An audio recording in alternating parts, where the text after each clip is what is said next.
technology. Thank you for bearing with us. My name is Matt Leffert. I am the Executive Director at Jack London Park Partners at Jack London State Historic Park. Today, we are bringing you this program from Wit and Wisdom, a restaurant here in the town of Sonoma. And we are doing that because among the many wonderful things that we have at Jack London State Historic Park, one of them is not great broadband. So our great friends and partners here at Wit and Wisdom are hosting us today. And if you haven't been here, I highly recommend it. At the risk of sounding like a commercial, this is one of the best restaurants I've been to in Sonoma. So thanks again to the folks at Wit and Wisdom. It is just gorgeous here, and it is Jack London themed. So an exciting destination for a number of reasons. Today, I am happy to introduce our good friend, author, poet, historian, Iris Jamahl Dunkle. She is doing a reading from her latest work, a book of poetry. We did a program with her in the fall when she released her biography of Charmian London. She will also be reading from that as well. So join me for today's treat, Iris.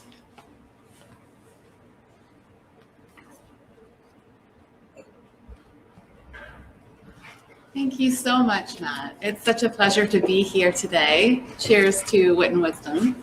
Wonderful place. Oh, I knocked my own book over.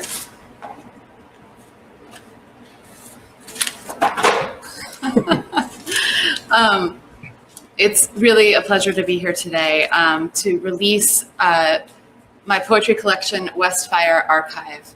I wrote this book over the last 5 years, 6 of which the last 6 years I was writing my biography on Charmian Kittredge London, trailblazer, author, adventurer. And as a poet, my first process was to write poetry from the documents and the artifacts that I was going through. And so the first section of this book is all about Charmian Kittredge London and the complicated relationship that I had with the materials as I discovered that her life had actually been in many ways erased. So each section is set up like an archival box, and it has a list of the contents. And I thought I would start with a poem that was briefly featured on the buses in San Francisco. It's the first poem in the collection. It's called Listening to the Caryatids on the Palace of Fine Arts. And it was, I wrote it when I found out that, of course, Charmian and Jack attended the 1915 World's Fair that took place in San Francisco, where the Palace of Fine Arts was created for that event. But when I found out that the 1915 World's Fair was actually a way to bring back San Francisco after the 1906 earthquake, it became really a metaphor for the idea of how history comes back from what's buried and raised, so to speak. Listening to the caryatids on the Palace of Fine Arts. The curve of roof echoes the roll of Golden Coast hills solidified in travertine marble. In front, the reflecting pool's eye, where the dome, the city's past, floats, is split by swans.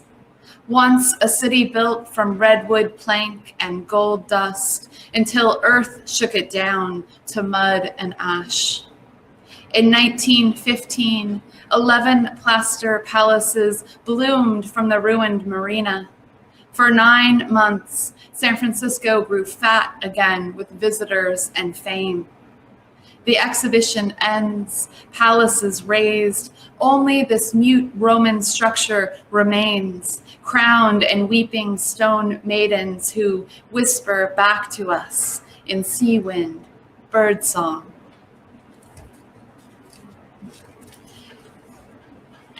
At the heart of this, the story of bringing back Charmian's life was looking at events from her earlier life before she even met Jack London. And one of the decades that was most difficult really to research was 1890 to 1900. And part of the reason why is because Charmian had burned many of her diaries because when Irving Stone came to visit her at the House of Happy Walls to write Sailor on Horseback, his fictional biography, he broke into her safe and read her diaries. And she was, her diaries before she met Jack London, which were a wealth of information. So I'm still mad at him for that. But the reality is that whole decade took me so much time to reconstruct because we didn't have her diary entries. And so this poem is imagining Charmian's commute from Berkeley, where she was living with her aunt Ninetta, and into San Francisco, where she was working at one of the top shipping firms in San Francisco. Truth walks the plank, San Francisco, 1890 to 1900. At the edge of the packed ferry boat, water and wind rushed to erase her, until out from veils of fog, land comes fast. A clock-eyed ferry terminal, belted by boats, and behind it, sharpen the tiered rise of office buildings, restaurants, homes, a city blinking awake. It's a decade before the earthquake, before the fires satisfied their ravenous appetites on anything that tried to be a fact. When the boat docks, Charmian walks the shaky plank between then and now. Ash for water, lost papers fluttering, hungry gulls calling.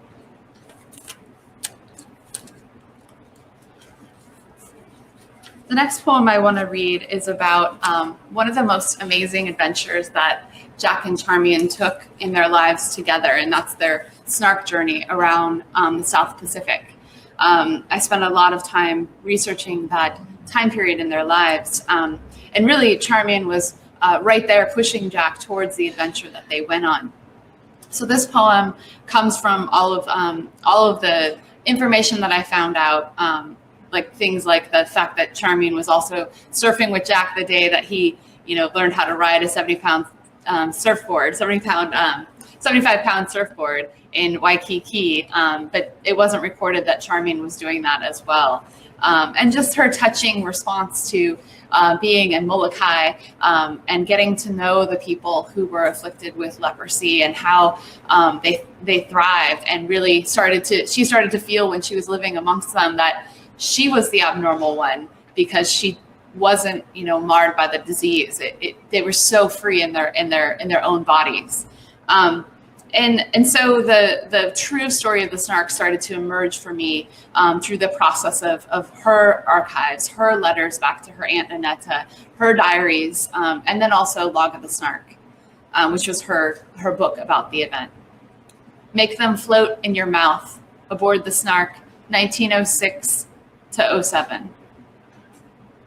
If you want a story, look for it. Begin with the idea of 7 years. Imagine a boat. Build it from paper and ideas. Sail it into the hiss of lava as it enters the sea. When you reach your first destination, ride a 75-pound surfboard and fail all day. Watch the plantation workers cleave sweet fruit with machete again and again until the story you've told yourself begins to stutter and spit. Go to Molokai on the 4th of July and see for yourself the small girl who, missing a nose or an arm and covered with sores, wears sequined clothes and dances. You have to sail on past empty pockets and bank accounts. Watch your itinerary dissolve in the water next to the Australian yacht converted for blackbirding. See the machete lines carved into the teak door.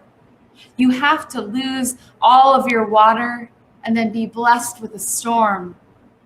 You have to endure sores the size of baseballs that seep and cling to your calves and thighs. You have to go upriver into the luscious green tangle of unknown until the flowers emerge, red, hibiscus-like, large enough to contain the whole sunset syrupy sky. You have to find that island, make it float in your mouth. So another journey that Jack and Charmian went on was later in their lives. In 1912, they were on the Dirigo, which was a boat they boarded in Baltimore, and it took them around Cape Horn to Seattle. And it was a really intense journey from the day that they boarded, or the days before they boarded. Jack had been drinking a great deal in New York the weeks before as they were waiting for their passage. And he had, in response, shaved his head. And that really upset Charmian because she loved his curly hair. And in response, she cut her hair. She threatened to shave her head, but she just cut her hair very, very short. And at the time, that was like, you didn't do that as a woman. And so it was a very tense moment when they got on the boat. And she just happened to pick up a dog the day before they went too. So they're going around on this boat. And meanwhile, they realize by the time they get to Cape Horn that their captain is dying of stomach cancer. And so it was this incredible journey. And she wrote a book much like The Log of the Snark about this journey, and worked on it until the end of her life, but it never came out in the book form. And so reading, where I started this project was reading these manuscripts again, and all these different versions of it. And so this poem is a pantoum. It's a poem, it's a form that has repetition in it, as you'll hear. And it comes with, many of these quotes are from Charmian's actual writing, her diaries of these days. Hands in your pockets.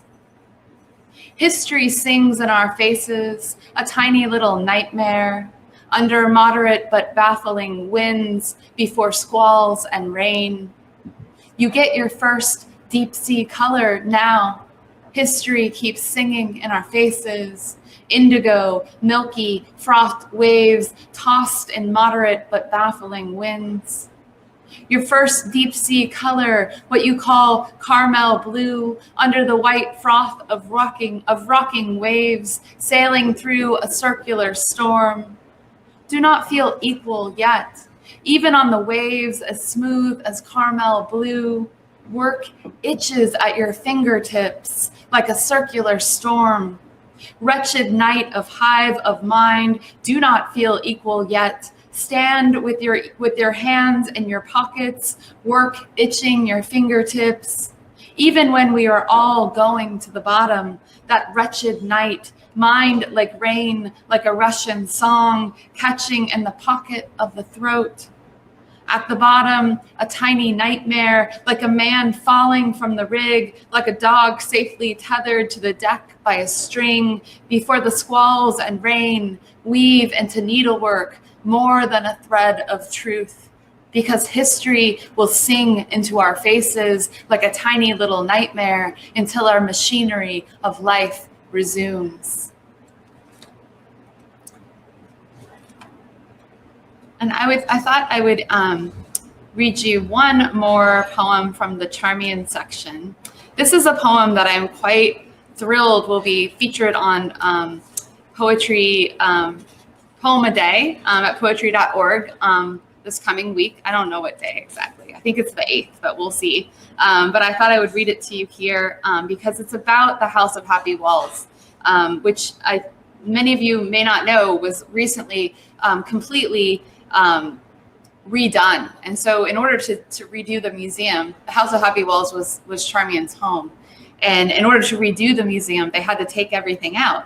And because I volunteer at the park and I like to ask questions, I asked if I could walk through it when it was actually empty so I could see if there was anything I could find now that it was not filled with artifacts. And I was lucky enough to get to do that. And what I did find was an amazing truth. The upstairs room where, so Charmian lives upstairs in the House of Happy Walls, and upstairs they thought the 2 rooms up there besides her big bedroom were guest quarters. But what we found was that it was actually her office, one of her offices. It was a pull-down desk, and the closet had all of these places for her to make her art, her different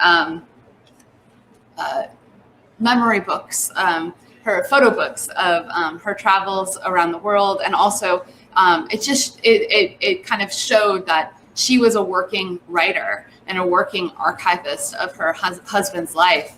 And it really kind of brought that truth it sharpened it into focus. And now I'm happy to say, when you visit the House of Happy Walls and you see the Trailblazer exhibit up on that 2nd floor, you'll see Charmian's story really told in detail. The first time I walked through it, I cried. I was so grateful. So this is to the old House of Happy Walls Museum. House empty speaks loud a truth, 2018. 1. House made of breath exhaled from wooden ribs. 2. Dale Carnegie's name scribbled on a cream closet door. 3. A nautilus shell eating a light bulb sheds the softest light. 4. Calabashes painted gray sway from their ropes whenever the earth shakes. Someone tried to mute their color. 5. She designed the house so that it would never burn. 6. The rock patio has a pyramid-shaped staircase that leads up and over the edge. 7. Left unattended, I slid every window latch open, shimmied through sliding doors. 8. You could hear the red-breasted robins singing from the 2nd floor. 9. The silver-painted wallpaper came off on my fingertips. 10. What they thought was a guest room was actually an office. 11. When the state cataloged the house, everyone forgot she was a writer. 12. It never burned. 13. Bays and oaks move closer to the house. Hear their leaves whisper. 14. Though they'll cover the fountain in the sun-filled room, its waters will keep broadcasting to future visitors. All right. The 2 other sections of this book are about, the second one is actually called Autobiography, and it's about the time in Sonoma County around 2017 when we faced the most horrible wildfires that we'd ever faced as a community, or so we thought. I was poet laureate at the time, so it was a really complicated time to really find a way to write about what our community was going through. But I did find solace during the I didn't write much during the actual fires, the first 2017 fires, but I did one day. It was everything. We were on the edge of evacuation warnings the whole time, and the air was filled with smoke. And so I took my children to the ocean in hopes of finding some good air. And I was teaching American literature at the time. And so I was just preparing my lecture while the kids were playing and jumping off sand dunes. And I read Emerson's essay, Nature, cover to cover, just consumed it. And after that, I sat down and I wrote this poem. After the 7th night of the Northern California wildfires, for 7 nights, there were no stars, only sky muted by smoke. First night, the dry bones of the past rattled the eaves of the hillside of valley oaks. Then raging, hot-throated wind sparked flames, until the mountain cracked open. A person is most alone when she looks at the moon stained red, at stoked hillsides shimmering, every house a single cell of the same beast, fragile and ignitable. And one other poem I wanted to read about the fires The term ground truthing is a term I learned from Terry Tempest Williams, about how you can see markers of natural history on the ground. And I started to understand how, when I was growing up in Sonoma County, and we would go into the Fountain Grove area, which is now the Fountain Grove area, which were just barren hills, and drink beer and things like that. And it all looked so dead. And so when I came back from college and saw these beautiful mansions on that hillside, I thought, oh, that's so strange. It just didn't seem like a place you would want to build. And then it made sense to me after doing research on that had been a fire path twice before. And so the land was telling us a story. It was, the ground truthing was there. This is called Ground Truthing After the Great Fires. When our bodies were still fogged with desire, we'd park in the dark on the barren gold hills and look out at the jeweled city below us. We were too young to remember the fires that swept the hillside clean of oak and scrub. Now, rattlers slept under weathered rocks, and barn owls the size of toddlers sat like prophets in the remains of trees, but we couldn't see them. Our cars clouded with breath. When the years drifted on and we left for college and the hillside was sold, leveled, and built up, houses rose, ghost on the ridge. We weren't the only ones who hadn't seen the remains of the last fires. We who returned woke from our middle-aged lives to choke of smoke, skies pulsing crimson, ash like heavy rain drifting down, the moon a red eye, news looping the same story, fire that won't stop. The whole hillside where we'd once parked, pressed our bodies against each other, burned by a fire so hungry it became a wall that jumped the freeway to find more to burn. On that windy night, we were all of the same body. The city we had once looked out across was in us. Forgotten the Great Fire of 1870, forgotten the Hanley Fire of 1964, soon to be forgotten the Tubbs Fire of 2017. Even though the land tells us that all three fires devoured the same path.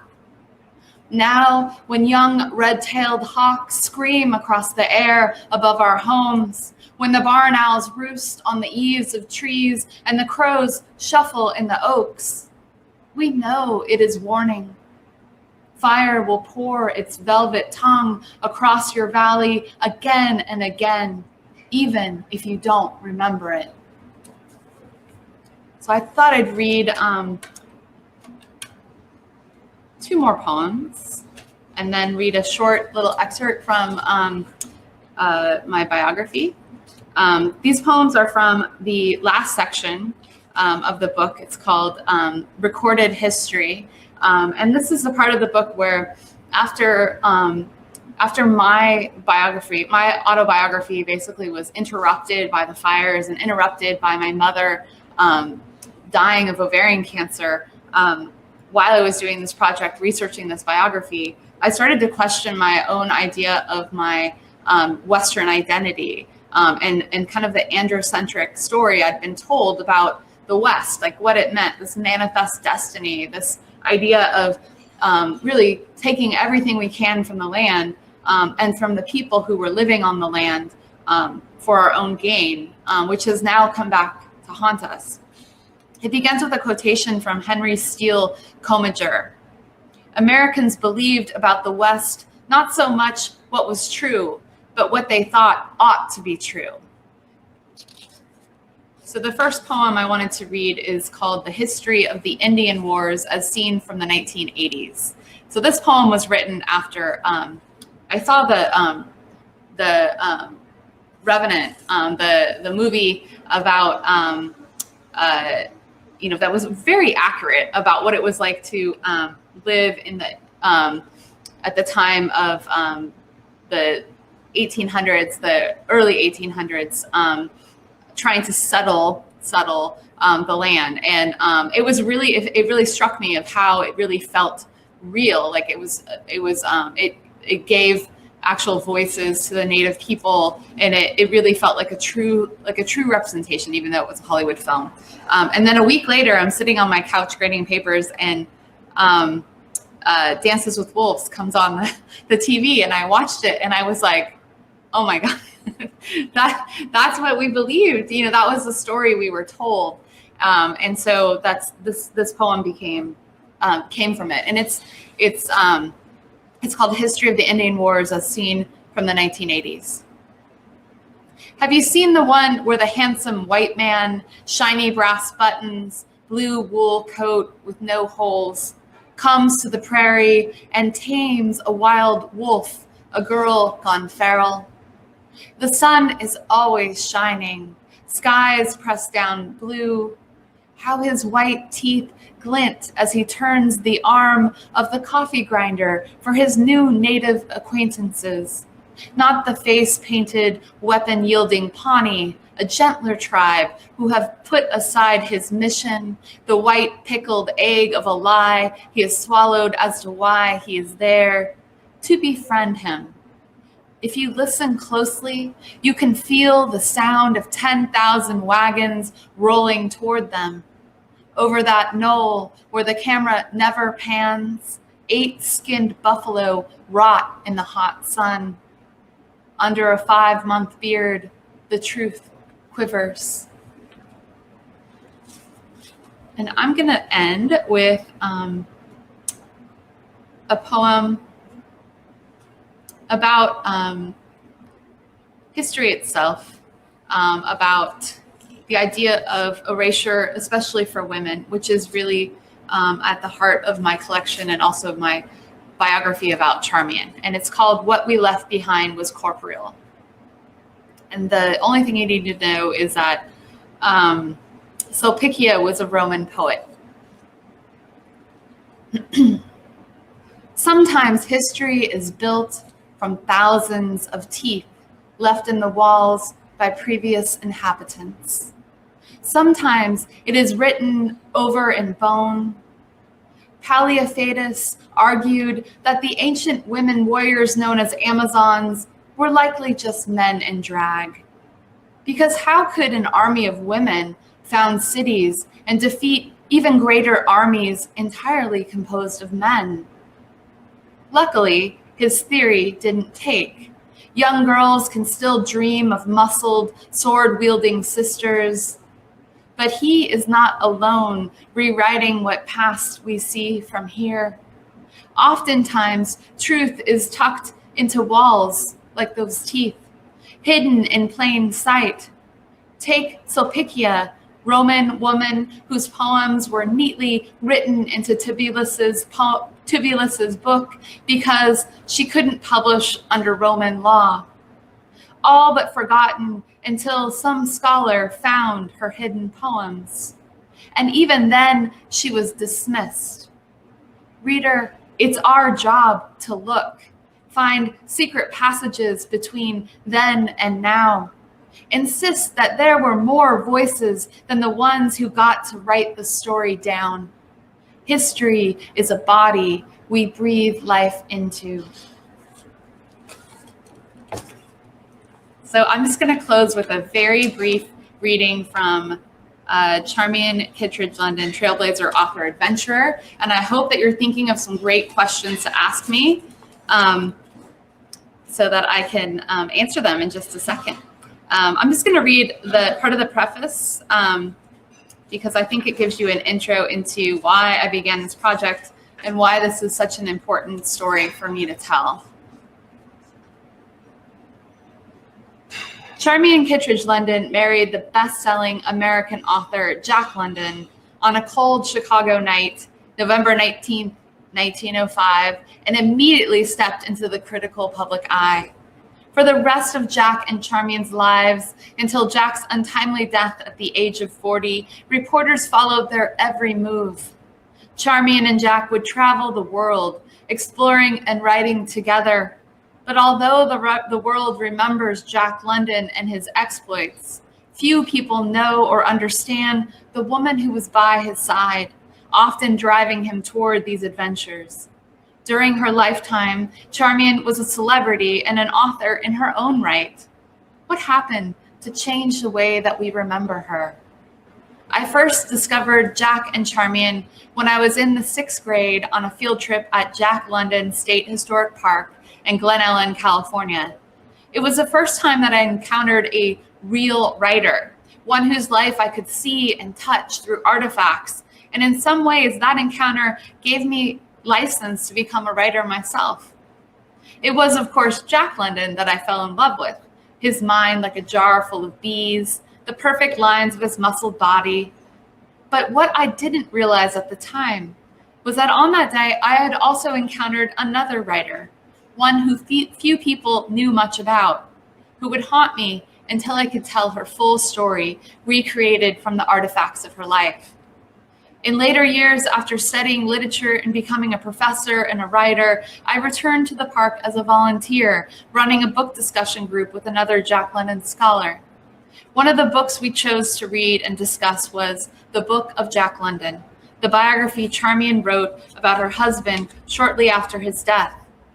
By this time, I'd read all of the biographies about Jack London, but none, in my opinion, had recreated the man that I saw emerge from the 2nd volume of Charmian's book.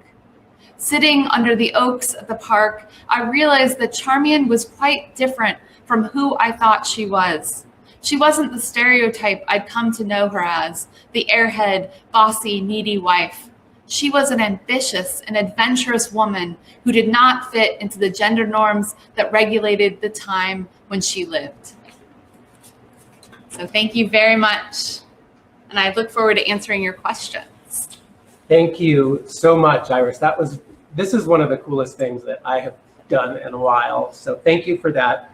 I will read the questions as they come, and I hope people can hear me, but if they can't, maybe repeat the question. I will happily repeat the questions. Our first question comes from Tim, and his question is Charmian destroyed her diaries in the 1890s?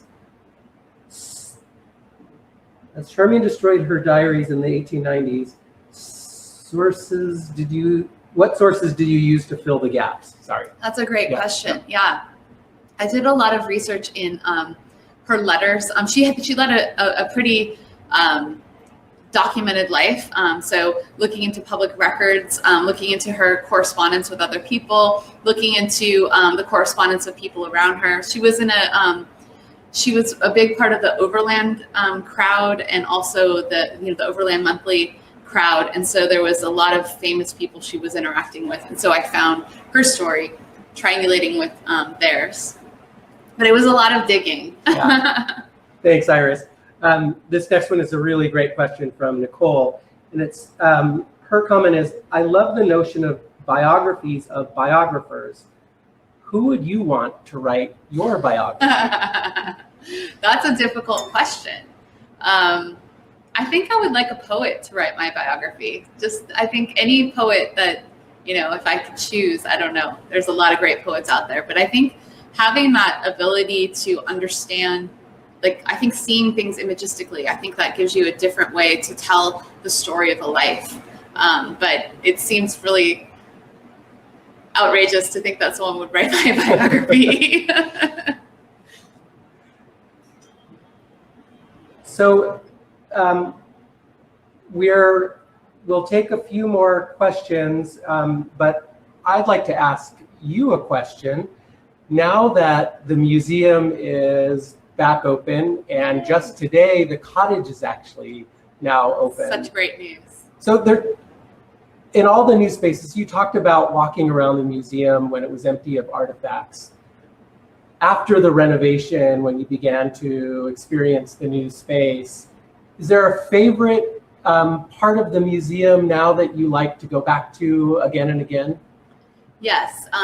So you were asking if there's a favorite part of the museum now that's remodeled, the House of Happy Walls, to go back to. Yes, the Trailblazer exhibit for me is was so well done, and I think it really truly tells the story of Charmian's life. But the most touching artifact that you guys placed in that display is when you pull out one of the drawers and you can see the baby booty from Joy Baby, their child. That Jack and Charmian had a child who only survived 36 hours due to complications from her birth. And it was such an important, Joy was so important to Charmian.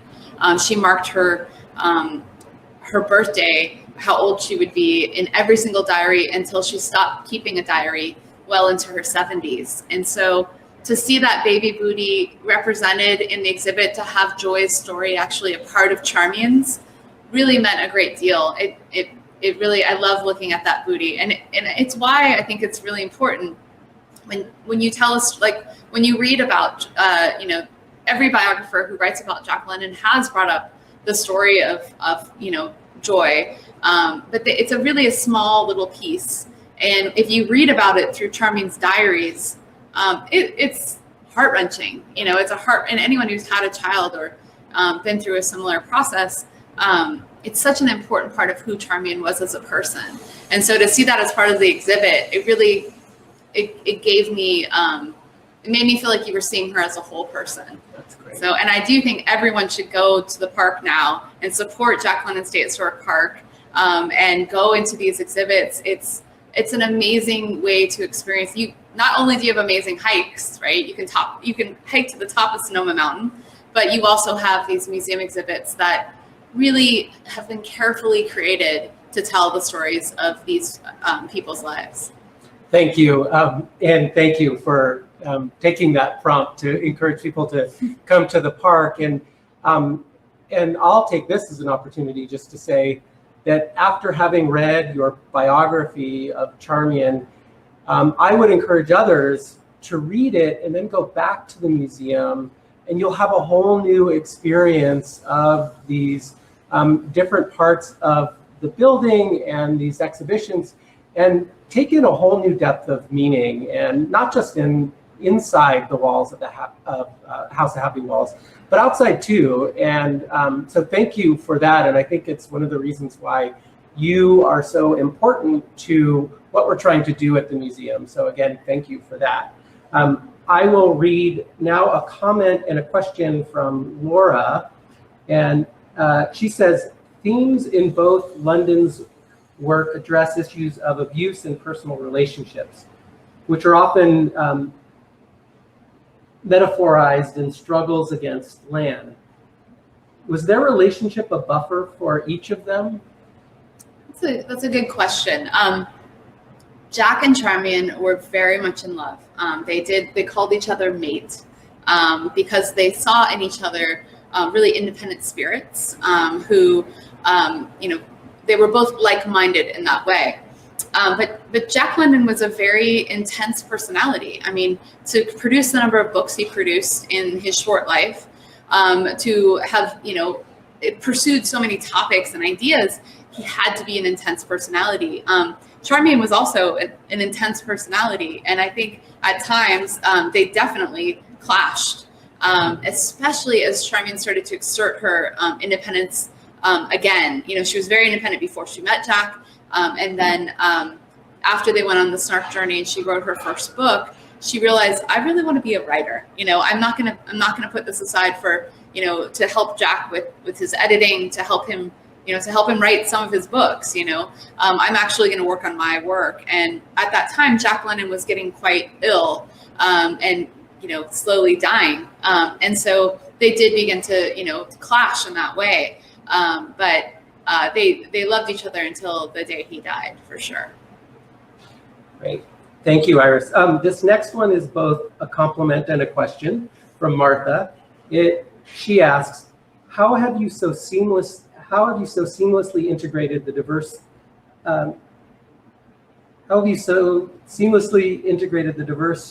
strands of your life and training? Oh, that's a good question. Well, I think because I had to in order to write this book. Prose is not easy for me to write. I can still remember the first time that I read Emily Dickinson when I was in junior high, and I thought, oh my gosh, there's someone else that thinks imagistically. Like, I mean, obviously I don't think it's complex as Emily Dickinson, but I thought, oh my gosh, this is how I think. And so to write prose, I have to really process things imagistically and lyrically first. And so in order, as I begin another biography project now, I am processing things through poetic reference. So I will be writing another lyric biography at the same time that I'm writing a prose biography, because it's my process. And I think I've always been drawn to the idea of archival work. Some of my favorite memories are from libraries and archives especially. And I think that idea of questioning history is something that I was raised with, that got reinforced, thankfully, to, in college and in grad school, especially with the work of Martha Woodmansee, who questioned the idea of authorship. She really looked at how the model of authorship before, the idea of the early 1900s was that, it was a collaborative process, and so it wasn't unusual for teams of people to work on writing together.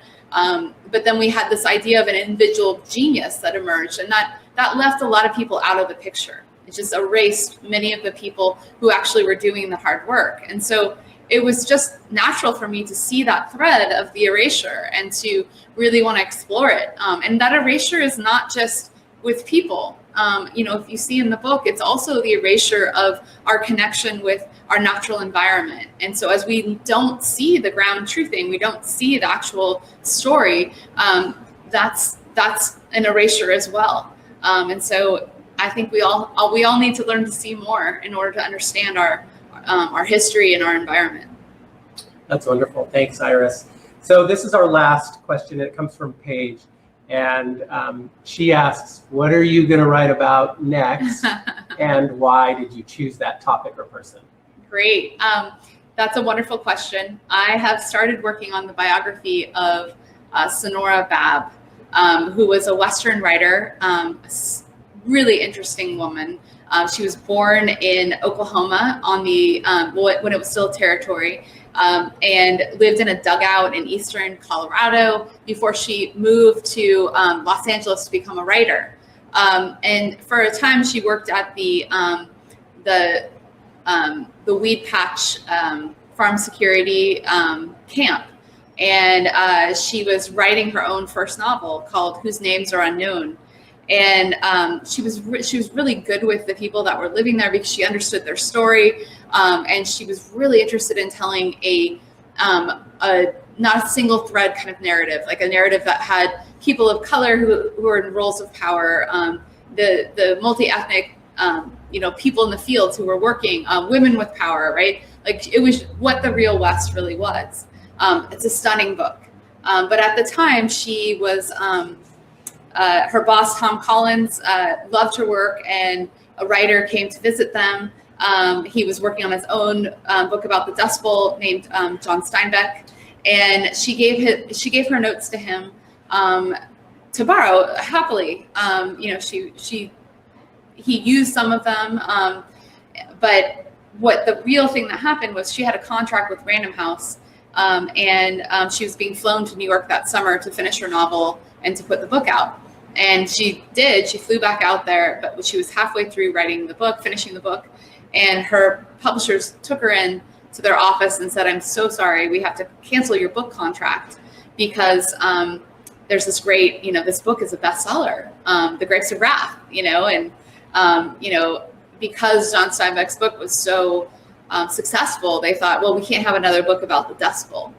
And because of that, we really have a single story about the Dust Bowl, that it was like, all white people working in the fields, and that idea that only men had power. And it just really is a very different story than the actual story. And so that's only one of the stories that Sonora told in her life. But when I heard that story, I thought, okay, I'd like to spend the next few years with Sonora. And so I began working on that book, but also because I have a personal connection to the Dust Bowl, because my family came over in the Dust Bowl to California. And my grandmother growing up always told me when I read The Grapes of Wrath, I was like, oh, this book is so awesome. It's about our people. And she's like, nope, you got it totally wrong. And I thought she was, I was like, oh, Grandma, what do you know? And apparently she knew a lot. Well, that sounds exciting. Can't wait for that one. Thank you, Iris. Thanks again for being so generous with your time and so passionate about both the park and also for telling new stories and bringing so much more new life and vibrancy back to the park. I'd also like to remind people that we will have both your books at our bookstore in the museum. We're asking you to sign several of them today, so we'll have autographed copies. And then we just really look forward to welcoming everybody back to the park. And once again, would also like to thank Wit and Wisdom for hosting us today. And apologies again for the technical issues, but what would a webinar be without technical issues? Exactly. Well, thank you. And here's to Charmian. Here.